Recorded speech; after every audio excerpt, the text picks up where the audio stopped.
Everybody, welcome to the online school. Online school मा यहाँहरु सबैजनालाई हार्दिक स्वागत छ। आजको च्याप्टर हामी पेज नम्बर 60 को है पेज नम्बर 60 को माई मन्डे भन्ने हेर्नुस् त। My Monday John white time table हामीले अगाडिको भिडियोमा हेरिसकेको छौं। त्यहाँनिर जोन वाइटले उर्सुलालाई आफ्नो पत्रमित्र साथीलाई आफ्नो मन्डे टाइम टेबलको बारेमा लेखेको चिठी आदि हामीले पढेको थियौं। अब टाइम टेबल चाहिँ आज हामी हेर्दै छौं। बुक हेर्नुस् त पेज नम्बर 60 मैले लेख्दिन। मर्निङमा के गर्ने रहेछन्। 7:30 AM मा get up, wash and dress. 8 AM ma have breakfast in the dining hall. I usually have fruit juice, boiled egg, toast and marmalade and tea. उसले के गर्ने रहेछ, ब्रेकफास्ट चाहिँ डाइनिङ हलमा लिने अनि फ्रुट जुस खाने, बोइल्ड एग, टोस्ट त्यस्तै गरेर मार्मालेड अनि चिया खाने रहेछन्। त्यस्तै गरेर 9 AM मा catch a bus to the university for lectures. It is a 10 to 15 minutes bus ride. त्यसपछि 9 बजे युनिभर्सिटी 10-15 मिनेट चाहिँ बसमा जानु पर्ने रहेछ। 9:30 AM मा the first lecture begins ends at 10:20। त्यस पछाडि 10:20 मा सकिने गरे उसको लेक्चर सुरु हुने रहेछ 9:30 मा। 10:30 मा the second lecture begins ends at 11:20। 10:30 बाट 11:20 सम्मको सेकेन्ड लेक्चर हुने रहेछ। त्यस्तै गरेर 11:30 AM मा go to the students union for coffee with friends. Students union मा चाहिँ कफी खानको लागि साथीहरुसँग जाने रहेछ जोन। त्यस्तै गरेर 12 आफ्टरनुन ठ्याक्क 12 बजे चाहिँ go to the university library, return some books, borrow more books for an essay, find an article in a journal. Library जाने रहेछन् पहिलाको बुक फिर्ता गरेर अरु बुकहरु लिनको लागि, आर्टिकल जर्नलको लागि। त्यस्तै गरेर आफ्टरनुनमा 1 PM मा have snack lunch in student refectory near the library। लाइब्रेरीको नजिकमा गएर उसले लन्च स्न्याक गर्ने रहेछ। त्यस्तै गरेर I usually have 2 or 3 sandwiches। उसलाई धेरै जसो स्यान्डविच मन पर्ने रहेछ। Perhaps ham or cheese and tomato and a drink। प्रायः जसो ham अथवा चीज स्यान्डविच चाहिँ उसलाई मन पर्ने रहेछ। Sometimes fruit juice, sometimes coffee, sometimes beer। कोही बेला फ्रुट जुस, कोही बेला कफी, कोही बेला बियर उसले खाने रहेछ। प्रायः जसो यो टाइम चाहिँ 1 PM मा। त्यस्तै गरेर 2 PM मा have another lecture finish at 2:50। 50 minutes लामो लेक्चर हुँदो रहेछ। 2 PM देखि 2:50 सम्म नेक्स्ट लेक्चर।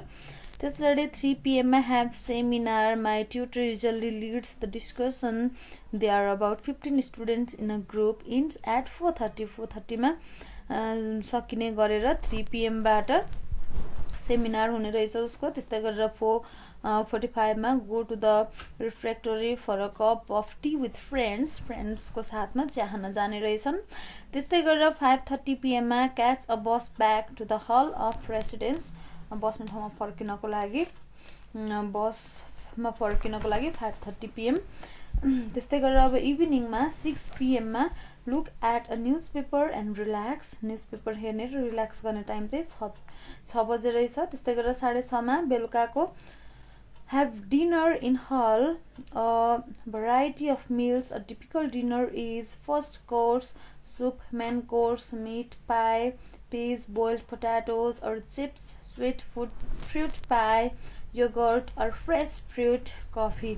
यो चाहिँ उसले डिनरमा युज गर्ने रहेछ, डिनरमा लिने रहेछ। त्यस्तै गरेर evening 7:30 to 9 PM read books and make notes for an essay।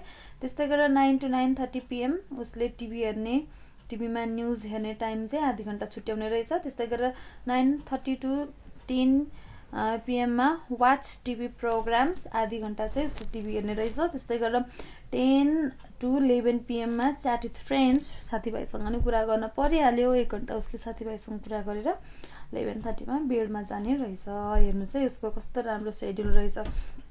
उसले धेरै टाइम आफ्नो पढ्नको लागि, लाइब्रेरी जानको लागि, टिभी हेर्दाखेरि पनि न्युजको लागि पनि उसले टाइम छुट्याएको रहेछ। साथीहरूसँग कुरा गर्नलाई, च्याट गर्नलाई, टिभीमा उसलाई इच्छा लागेको प्रोग्राम हेर्नलाई सबै कस्तो मजाले सेड्युल उसले छुट्याएको रहेछ। तपाईँहरूले पनि यसरी नै आफ्नो टाइमलाई एकदमै धेरै युटिलाइज गरेर सबै काम जसरी गर्नुहुन्छ एकदमै टाइम टेबल मिलाएर गर्नुहोला। अब यहाँ भनेको छ नोटमा, Monday is my busy day with work, I don't have 3 lectures and a seminar every day. Some days I spend more time in the library. Other days I play badminton in the afternoon or go for a swim in the university swimming pool. है उसको चाहिँ Monday चाहिँ एकदम busy day हुँदो रहेछ। अरू सधैँ दिन उसको 3-3वटा लेक्चरहरू, सेमिनारहरू हुँदो रहेछ जहिले जहिले।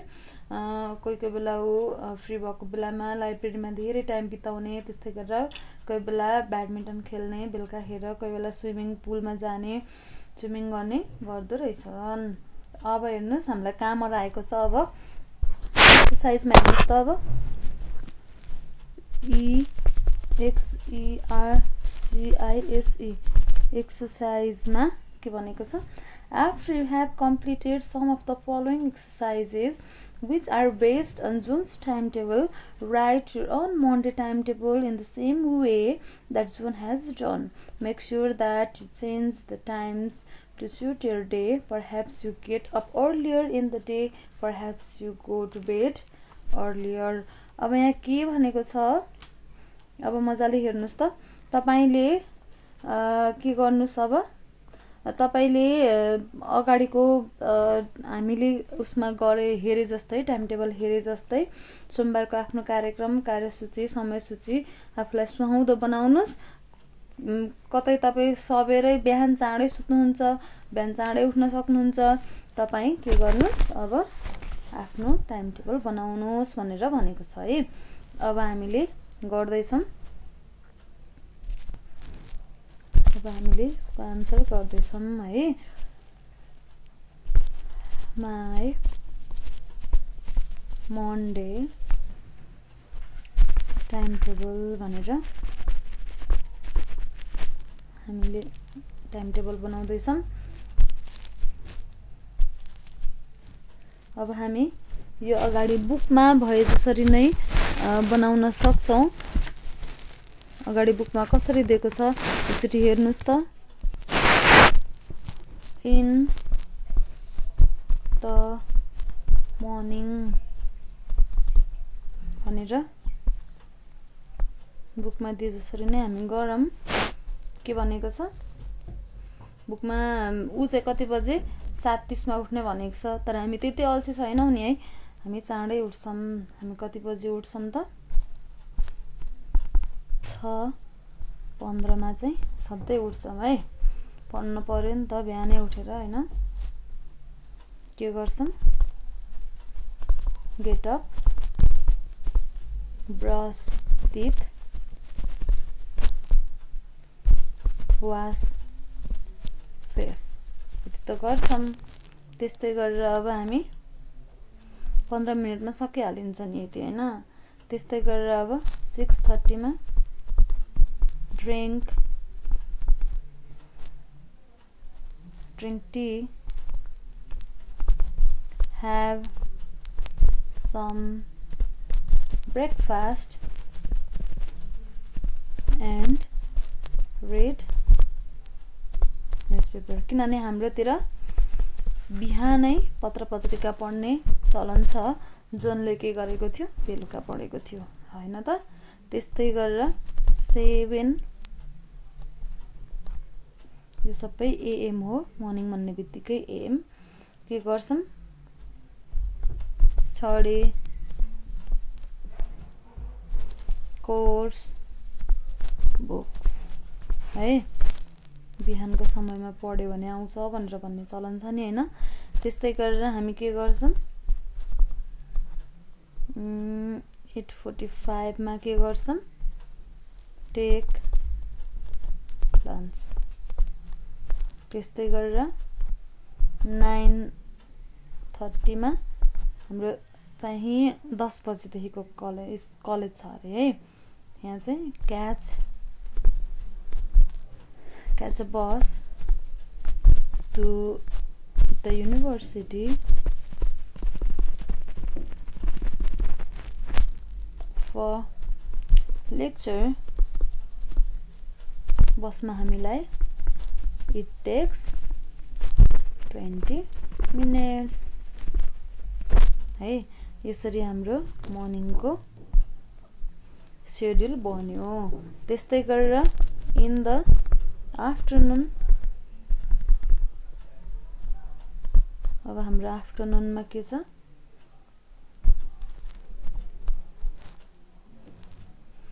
मर्निङमा यति भइसके पछाडि आफ्टरनुनमा 12 बजे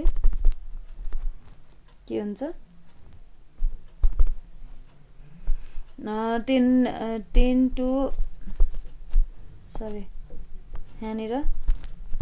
to 12 AM चाहिँ हाम्रो नन स्टप 2 लेक्चर्स। यति भइसके पछाडि अब 12 बजे के हुन्छ, हाम्रो third period begins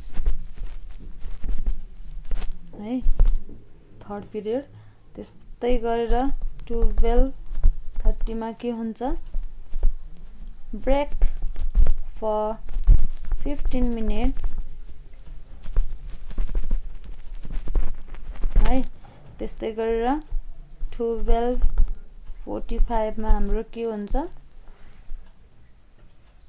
fourth lecture begins and ends at 1:30 PM हैन त। त्यस्तै गरेर 1:30 मा चाहिँ हामी के गर्छौं, go to canteen to have some snacks with friends। त्यस्तै गरेर अब हाफ एन आवर को ब्रेक पछाडि 2 बजेबाट के छ, हाम्रो practical class up to 4 PM 4 बजेसम्म practical class। त्यस पछाडि 4 बजे के हुन्छ, go to bus to return my home है। त्यस्तै गरेर के हुन्छ, 20 मिनेटमा पुगिन्छ। 4:20 मा घर पुगेपछि take off my dress and take rest for 40 minutes. किनभने उभिएर प्र्याक्टिकल गर्दा गर्दा गलेको हुनाले हामी एकछिन चाहिँ रेस्ट गर्छौं। त्यस्तै गरेर इन द इभिनिङ, अब हामी इभिनिङमा के गर्दैछौं है त, अहिले अब कति बज्यो, 40 मिनट रेस्ट गरे पछाडि 5 PM भयो। के गर्छौं, फटाफट टु माई होमवर्क त गर्न परिहाल्यो। त्यस पछाडि 6 बजे बल्ल के गर्छौं, go to field to play, प्राय जसो क्रिकेट खेल्नलाई साँझमा। त्यस्तै गरेर फर्किने, साथीभाइसँग घुम्ने खेल्ने, 7:30 मा फर्किने। त्यस पछाडि have my dinner। त्यस्तै गरेर 8 PM मा read my course book पढ्नु पर्यो। त्यस पछाडि 9:30 बाट watch टेलिभिजन। त्यस पछाडि 10 बजे हामी के गर्छौं, go to bed। यसरी हाम्रो चाहिँ टाइम टेबल मन्डेको मर्निङमा, आफ्टरनुनमा, इभिनिङमा यसरी बन्यो है। त्यस्तै गरेर पेज नम्बर 63 मा हेर्नुस् त, समराइजिङ भनेर, summarising to correct order. The following 8 sentences summarizes John's Monday timetable, but they are in the wrong order. Without looking back at the timetable, place the sentences in the correct order by writing letters A to H against the appropriate numbers. अब यहाँ के भनेको छ भने तलका 8 वाक्यहरूमा जोनको सोमबारको कार्यतालिका छोटकरीमा दिएको छ, तर त्यो तलमाथि भएर बसेको छ, मिलेको छैन। तिनीहरूलाई ठिक क्रममा A देखि H सम्म 8 वटा सेन्टेन्सहरू छ, तलमाथि मिलेको छ। अगाडि हामीले गरेको थियौं, त्यसलाई हामी अब मिलाएर लेख्न पर्ने छ हाम्रो काम है। अब हेर्नुस् A नम्बरमा के दिएको छ,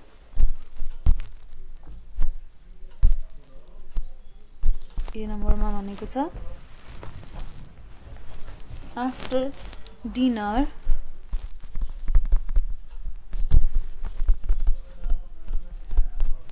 starts to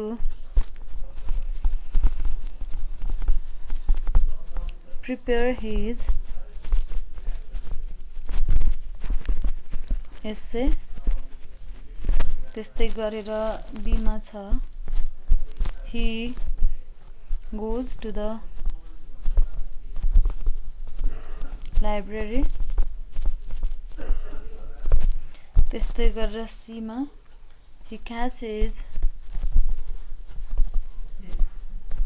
a bus to the university।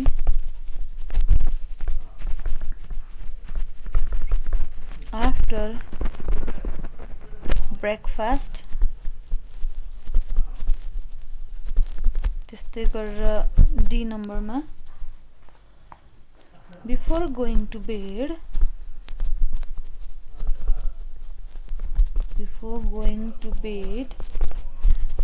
he watches TV and talks with his friends है। त्यस्तै गरेर E नम्बरमा he has to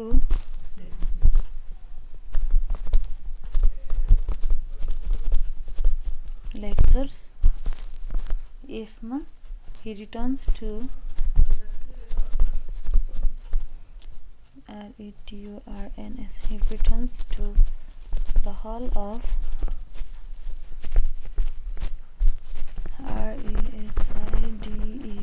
RESIDENCE, residence। त्यस्तै गरेर G मा he has a seminar। H नम्बरमा he has another lecture after his lunch। अब यसलाई हामीले अर्डर मिलाएर लेख्नु पर्ने छ, के पछाडि के आउँछ भनेर हामीले हेरौं। सुरुमा आन्सर के हुन्छ त, सुरुमा चाहिँ के भएको छ, C नम्बरको he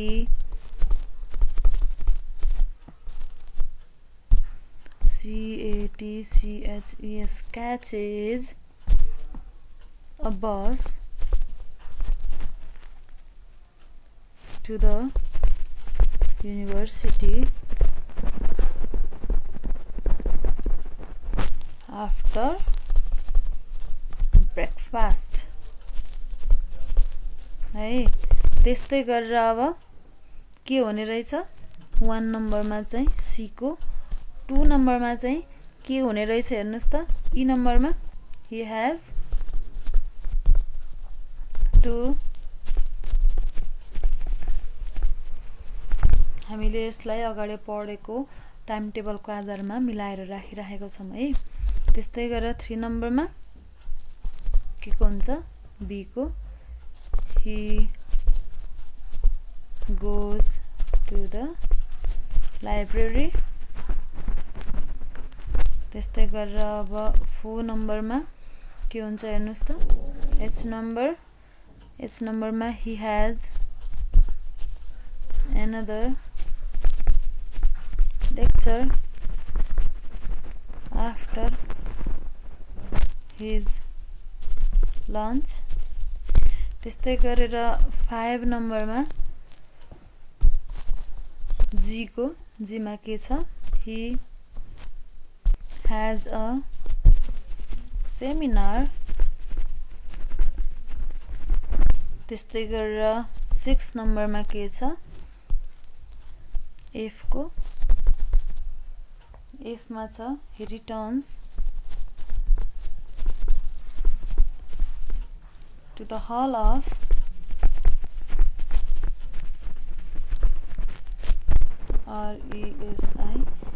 RESIDENCE residence भनेको बस्ने ठाउँ।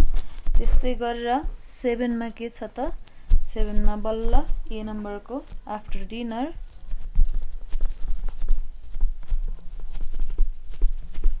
he starts to prepare his essay। त्यस्तै गरेर 8 नम्बरमा चाहिँ के हुने रहेछ डी को before going to bed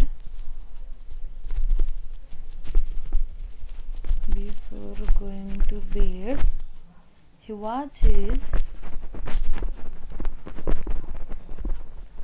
TV and talks with his friends।